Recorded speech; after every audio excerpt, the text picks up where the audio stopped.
Okay, they told me that I'm supposed to start because I'm the wired one. They are the lucky ones to have the regular mics. I'm the odd wired person. My name is Maciej. I'm working for a small startup that is called Defense Unicorns. I've been on the steering committee for almost 2 years now. And if you haven't interacted with me, where I've been looking both at the production readiness, helping with SIG apps, SIG CLI, a little bit of a VI machinery batch, and a couple other places, a lot of people might know me by my GitHub handle. I have it on my badge. I don't have my badge on me currently due to Mike. But yeah, hello. All right, thank you. So I'm Sasha. I'm part of the steering committee since the past election. And I'm coming from multiple directions in Kubernetes. I'm working on SIG release and also on SIG node related stuff, but also on container runtimes and everything which belongs to them. So I'm trying to maintain a technical as well as overview related perspective on the whole project, and would like also to bring the project forward from a steering perspective now. So I'm happy to hear and answer all your questions. Yeah. My name is Antonio. I work at Google. I'm TL in Signal Run testing. I'm really passionate about Kubernetes and about making software sustainable. So just in spite of working in these two areas, I'm really happy to help the project to be more sustainable and keep growing. So that's why I decided to join the steering committee, and well, happy to be able to help. Hi, I'm Benjamin Elder. I'm also at Google, also known as Ben the Elder. I'm a TL of SIG testing and SIG K8s Infra. I've participated in a bunch of areas of the project for a pretty long time now, since doing a summer of code. Antonio is one of the people that I got to help onboard into the project working on Kind, one of my favorite sub-projects. And just very passionate about the project and the sustainability of the community. Yeah. My name is Patrick Ohly. I work for Intel. My background is originally SIG storage, but when I moved into different areas, I'm now maintaining some of a common infrastructure or common code, like logging, some testing stuff in Kubernetes. Primarily, I'm driving what's called dynamic resource allocation, a new way of handling accelerators in Kubernetes. I got interested in the steering committee because it was really a question at that time: how can a project that is as old as Kubernetes evolve, stay healthy, take on new areas, and still be sustainable and not break things? And I'm kind of on the steering committee. I think now I joined with Maciej together. 2 years. Yeah. I'm Paco Xu from China, and I work in Cloud, and I was a KubeADM maintainer, and also I am a Signal reviewer, and also work in multi-SIGs, and also I have been in the steering committee for about 2 years, I think, and I also want to do more things on the contributor-related thing, new contributors or orientation for the SIG contributor experience, something like that. So as I will repeat the same thing that I'm always starting our AMAs, and as you are slowly thinking through the questions, if you look at it as there's one thing that is a little bit odd with the steering as it is, and Natalie mentioned that there's like the 7th person that is also a dude. What I would like to ask all of you, and each of you separately, we will be holding a steering elections again this year because we're changing people every single year. Please make sure to participate either as a candidate or as a voting member, and make sure to vote the representation that you want to see in the steering that will properly represent the entire community, both geographically wise, because thankfully so, if you look at us currently, we are spread throughout the entire globe. Paco is representing Asia. We have Ben and Stephen from Americas, and Patrick, myself, and Sasha are representing Europe. So we are geographically, and Antonio. I said Antonio. I didn't. I'm not representing it. Representing Europe. So we are geographically pretty well represented, but I would like to make sure that also other means of representations are properly handled in the steering, and that all voices are equally heard, both on stage and during our meetings. So that's my ask to all of you to participate in the elections. We'll be holding them probably August, September this year. That's roughly when they are happening every single year. And yeah, that's roughly the ask. And do we have any questions? No anonymous ones yet. So if anyone has questions, send them to me or come up to the mic. We're open to answer any questions. I don't know. Hell yeah. Hi, my name is Vinay. I work for eBay, an end user company. And my question was around, do you see any need for end user representation in this steering committee? I noticed that wasn't there. Or do you feel that it's covered by CNCF? So the way we structured the steering committee in the initial phase was that we require people who are part of the steering committee to be primarily org members. So it has to be a person that is part of the Kubernetes organization. If you as an end user are eligible to be part of the Kubernetes org, which usually requires a little bit of contributions. And by contribution, it doesn't mean that you specifically have to write code, because it can be equally opening issues and responding, helping triage the issues, or writing documentation. And with that, you can earn yourself a Kubernetes org membership, and that's sufficient enough for you to take part in the elections. So that is on purpose, that we want to make sure that the steering committee members are representing the community members who are actively contributing to the project. Thank you. Well, it's an individual, right? Yeah, but we do have end users that are contributors. I don't think it would hurt. I think most of the questions that have come up, I don't know that it would have obviously changed anything, but let's talk. That's Stephen. And Stephen, since we're waiting for the question, will introduce himself, because we already did. Hey, Stephen Augustus, technical architect for Office of the CTO at Bloomberg, steering and SIG release chair.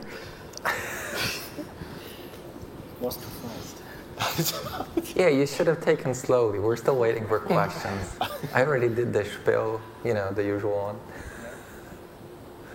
Long bio,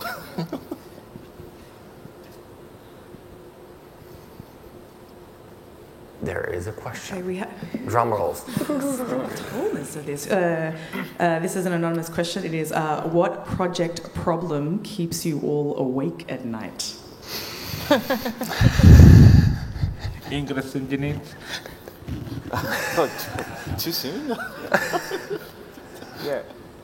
It's been it's a nice project, but is evolving in a situation that is getting CVs, is hurting end users, is creating a lot of noise, and we are working hard across SIGs, across companies, across developers to find an exit, and it's going slowly, but it's moving forward. So, but yeah, you saw like last week this big CV and all the media and everything, and the folks are maintainers. That is not their main job, and this hurts them. So it's instead of helping, is creating a negative criticism that is making the situation worse, right? It's all the work that we did on trying to help these maintainers to find an exit for the end users using the project, to do everything. It's easy to destroy with just this negative feedback in the media and everything. It's the project, nobody's making their life for that project, and we need these maintainers to be able to exit. We need to give the end users an exit, and it was a huge step back, this CB, I would say, last week. So for me, it's Ingress engineers, but it doesn't help me. Who wants to talk? Diversity in the steering committee. Honestly, if you look across the stage, there are a bunch of dudes up here, and we've had phenomenal non-male contributors submit for steering committee consideration for years, and kind of knock at the door, and it hasn't happened yet, or hasn't happened recently. I don't want to see this composition of the steering committee again. I'll probably maintainers overall. I'm currently, at least for the past month or so, I've been driving the annual reports. The annual reports that I was actually hoping to use for the steering presentation later this week. There are still a couple that hasn't been completed. But that also shows the major problem is that we currently have with both the tech leads, the chairs, or contributors in general. We are seeing more and more people disappearing from the community due to various reasons, whether that's a burnout, whether that's their day job that has changed. And that is a problem because these days Kubernetes is at the core of multiple various solutions, and a lot of people relies on the Kubernetes, but sadly less and less companies are interested in getting people to pay, getting people paid for working on Kube, and that is going to be a problem. It's a problem for at least the past 2-3 years. The hype definitely has ended around Kube. And it's a problem for us, being either whether we're looking at the steering results, although thankfully last year we actually got a little bit higher participation in the steering elections than in the past years. So my fingers crossed that this year around we'll actually keep the trend up. But in general, it's a problem because we're seeing that it's very hard for the SIGs or work groups to swap their chairs or tech leads because there's not that many people who are interested in handling those roles, and that's usually on top of a plethora of other responsibilities that they have within the companies, within their work groups, special interest groups, and then within the community. So that definitely is a topic that keeps me awake for the past 2 years, and one of the reasons that I'm sitting here. Yeah, I fully agree with that. So luckily, the steering committee, I would say, hasn't had any major crisis, at least in the 2 years that I've been on it. For the Kubernetes project itself, I think it has been a fairly quiet period, I guess. But we do have these ongoing challenges with recruiting members, keeping the project healthy. As SIG testing leads, we are seeing things being thrown at us by new contributors, which is good, but which isn't always at the level of quality that we need for a project that is as important as Kubernetes. So that is one of the things that really is an ongoing concern. It's both getting new people involved and giving them enough support with the things that they want to do to make sure that they can get it done without breaking things. And I think that is one of the challenges that I see. I guess Ben may have some more thoughts. Yeah, I think we've done this a lot, but I think Patrick started touching on the dimension that speaks the most to me, which is the onboarding, the bringing on new people. Like, we know that people will move on, we know that people will burn out. We should do what we can to avoid that. I think that as a project, we're not doing enough to bring in new people, not just to participate, but into leadership, into ownership. I see this pattern where people are contributing, but they're not getting moved up into reviewer or approver. We've tried a couple of things but I think we need more from kind of the bottom up in the project. I don't think that like a mandate from steering fixes this. I think we just need to do more outreach and tell SIGs, you need to be a little bit more willing to drive people to own things so that they can move up into further levels of the project later. And we can't have people just left as a contributor forever without becoming a reviewer, an approver, and eventually a tech lead. And we're not seeing enough of that. And as long as we're not doing that, we're guaranteed to wind up with not enough people running things. We have another anonymous question, and I'm just wary of time because it's about 10 to 15 minutes left. Thank you for whoever submitted this. If you had any advice for your past self in getting started with the project, what would it be? I usually say everyone, and I'll put my SIG CLI hat on. SIG CLI and kubectl is probably the easiest. The surface is the smallest, the risk is the smallest. Even if something messes up, and we do all mess up, we're all humans, we all make mistakes. The surface is literally just a single command. Even if such a problematic command lands in a production, rolling back a kubectl is definitely easier than rolling the entire Kubernetes. The majority of the commands that we have in kubectl are usually a single file, a couple hundred long.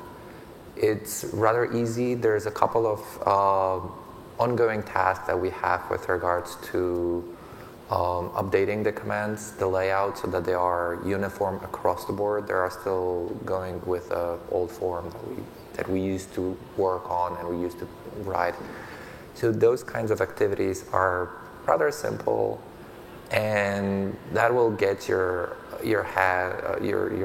foot in the door, and will hopefully whet your appetite enough to dig into API machinery or any of the lower level parts of the system. And just interacting with kubectl, you'll be able to learn a little bit of the API and the client Go parts, which will be one way or the other needed for you to touch any of the other parts of the system. So that's definitely one potential. I'm pretty sure that Ben will add testing, so I'll let him speak. I actually just want to recognize that the question asked, I believe, what would we have given advice for our past selves getting involved? But I think for all of us sitting here, our past selves getting involved is practically another era at this point. And like I'd say for people getting involved now, it's a big mature project. The biggest thing, find an area that you're interested in and be persistent. And you need both of those, because if it's not something that you're genuinely interested in, you're going to burn out. You're not going to keep up. Don't force yourself to work on something just to help us out. Start with something that interests you, and just keep showing up. We have an overwhelming amount of people approach the project and drop by.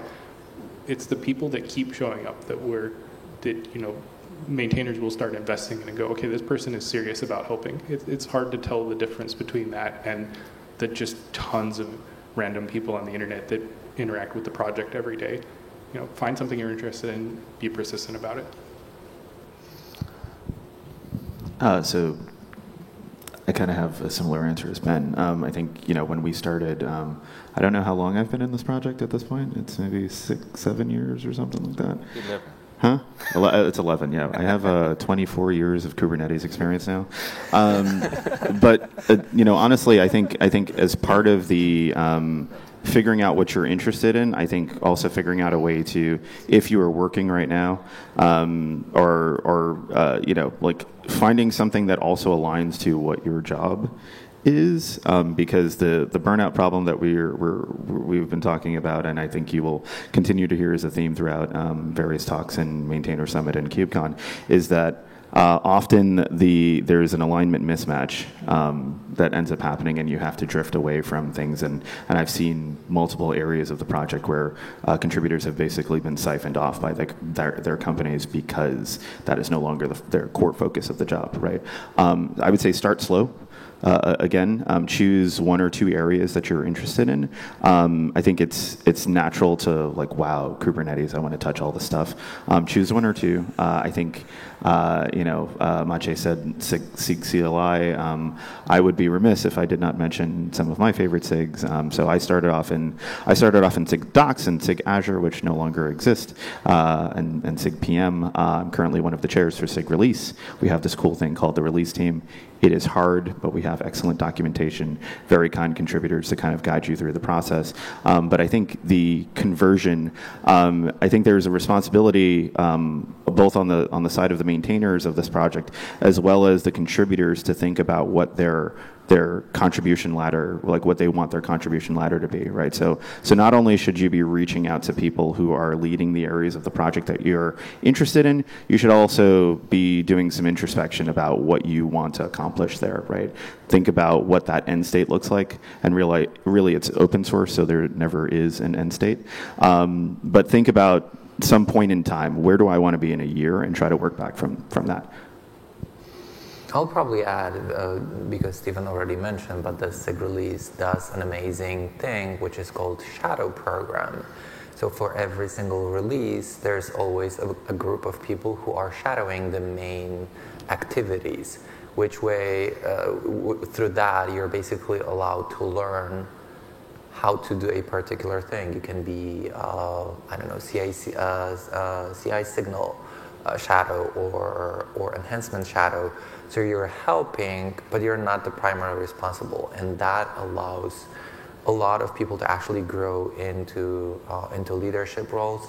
And through actually the SIG releasing shadowing program, we got multiple people levels up and step up into various leadership roles throughout the entire project. So that's an opportunity that we can definitely recommend for everyone. Thanks. If anyone wants to be on the release team, come and talk to Kat Cosgrove. I want to just ask this question. It just got submitted. Are there any plans for Kubernetes 2.0? It's not the bash thing that we were going to do? Huh? The bash thing? The bash, okay. Do we reopen the issue?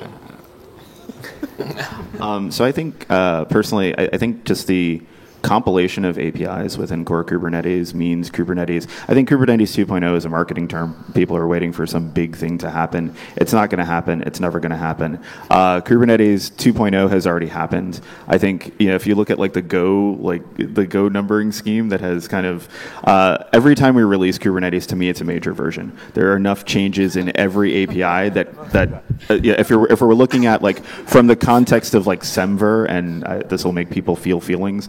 2.0 has already happened. We're in version 32, 33 at this point. To me. So I'll point out really quick that it's supposed to be a non-technical governance body, but all of us participate technically and have feelings. I have actually been talking to some people recently about API 2.0, which is a fun, spicy topic, but not in the way that I think most people bring it up. Just in what would it look like if we could improve some of the defaults? We have a lot of awkward, confusing, or bad defaults. So could we have compatible APIs that, the only breaking change is we rethink the defaults? I think that's been a really interesting topic that we'll probably hear more about soon.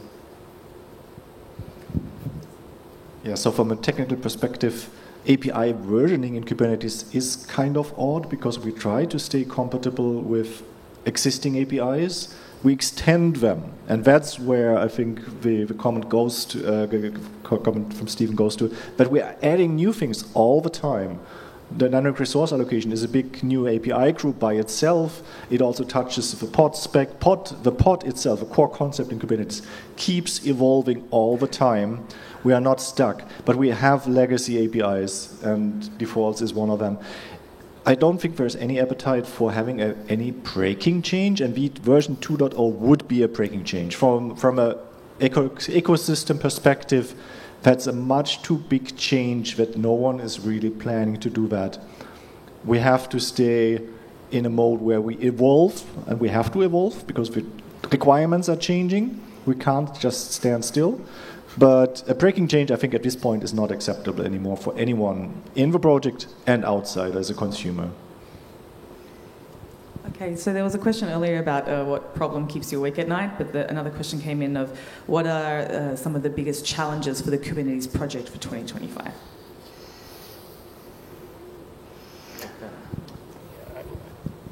So I think one of the biggest challenges is keep up with the expectation, right? Every new technology now shows up and people get excited, and Kubernetes is the default thing, so you need to put it in Kubernetes. And then the question is, how do we manage to absorb this problem without breaking the existing things? I think that's, for me, is the main challenge. I would like to add on top of yeah. I have my own. Yeah, and just to follow up on one of the past questions. I think for the release, for example, it's not the main problem to get new folks on board. I think the main problem is to keep them and over a longer period of time. And I think also from a technical perspective, I think one of the biggest challenges will be the AI/ML transformation of the whole project. So I still see it as a microservice delivery platform, but we have to fulfill more AI and ML use cases in the future. And I see some features working towards that direction, but I think we have to maintain a whole, or get the solution, the project into a bundle of features which make sense to end users.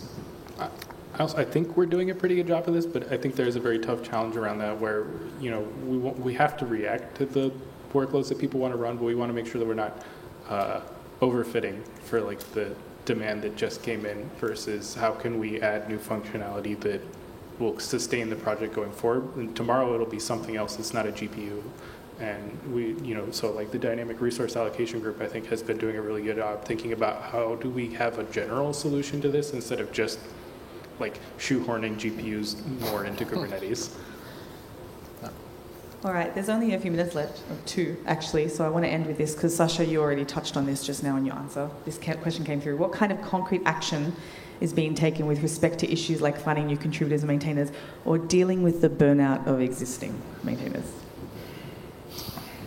So the last thing that Steering did on this was introduce sub-project leads and ask all the SIGs to start recognizing who's really running your sub-projects and have that as a pool for your potential leads for the SIG. I don't think we have a good answer yet for the other parts of this. This is a tough problem. Something I'm thinking about a lot. I'll add one thing. As I was going through the annual reports, I'll repeat that one again. SIG Contribex put together a contributor orientation program.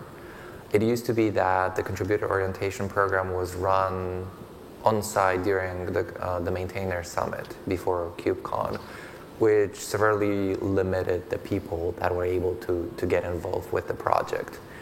With their awesome work, now a person that is interested in contributing can actually find the resources online on our Kubernetes dev page and go through a self-study how to start contributing, which from my own experience when I was running a couple of shadowing groups for various SIGs, that was a problem because a lot of people who were trying to help with the SIGs lack the basic knowledge how to contribute to Kubernetes. And like we've all mentioned, it's a significant challenge these days to start contributing to the project as big as ours.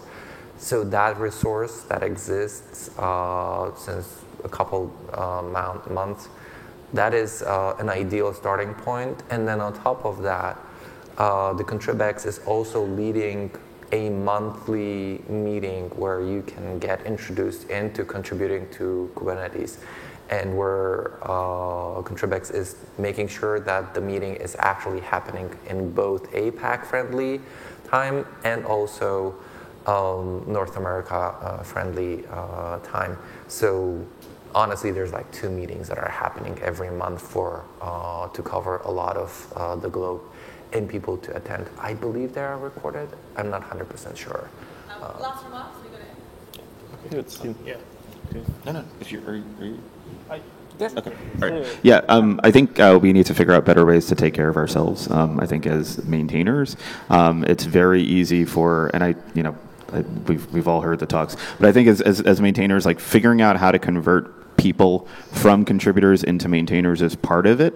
The people who are in the best position to help convert those people are current maintainers, but current maintainers who have been in the project for years at this point are taking on multiple projects. They may be leading multiple SIGs, they may be on multiple steering committees, they may be contributing to projects that are further afield than CNCF. So like figuring out how to constrict the work that we're doing so that we can actively support the pipeline of people who are interested in the project is going to be key. I think part of this is also the answer is SIG Contribex, and shout out to all of them. On the other end of the pipeline, we've also worked, Contribex has helped multiple SIGs, including SIG testing, one of my SIGs, to run onboarding for new leads and to do an open call, particularly for chairs, which is a role that needs to organize the project as opposed to necessarily having total deep technical approval over everything. It's an important role and it needs doing, and it shouldn't be that intimidating. That still used to be really hard to get people into. Contribex will help SIGs run like an open call for chairs and onboarding and shadowing, and we've had success with that. Shout out to Brady in SIG testing. I think that the middle part, though, is where we don't have a good answer. Okay, you started contributing. How do we move you up to a maintainer, and then from there? Thanks everyone. We're going to swap for the next talk, but they are available to bug all day. So please come and talk. Please do. Thank you all.